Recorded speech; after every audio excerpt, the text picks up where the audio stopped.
Информационное агентство БНК. 1 июня Международный день защиты детей. Как вы считаете, от чего нужно защищать наших детей? От взрослых. От этой жизни сложной, наверное. От наркотиков, от интернета, от гаджетов. От педофилов. От синих китов.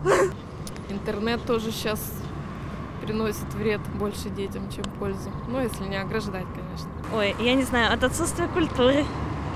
От всего, мне кажется, от терроризма, чтобы потом здоровье, чтобы было хорошее.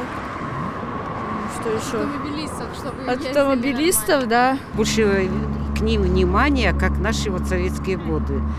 Очень много занимает у них, конечно, компьютер. Очень много занимает. И вот я так считаю, что спорт – самый главный вид спорт. На сегодняшний день от социальных сетей. От наркотиков, от, не знаю, ну, чтобы не попадали в плохие компании.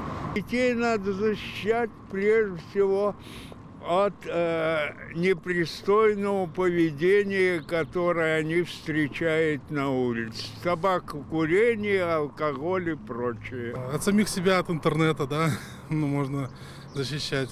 От чего еще? Да и от внешних, да, угроз. Боишься детей выпустить на улицу. От наркотиков, алкоголя, от синего кита. И, наверное, от самих родителей, которые часто не смотрят за ними. И, в принципе, дети идут в те предыдущие вещи, которые я назвал. Да от всего, от наркомании, в первую очередь. Вот. От жадности. Надо, чтобы в семье был порядок, чтобы в семье была любовь. Это самое главное. А защищать я не знаю. Как защитить? Невозможно защитить. Это просто невозможно. Информация везде.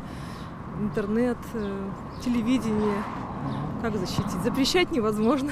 Ребята, дети сейчас очень умные, они могут найти лазейки. Поэтому пример родителей, любовь в семье.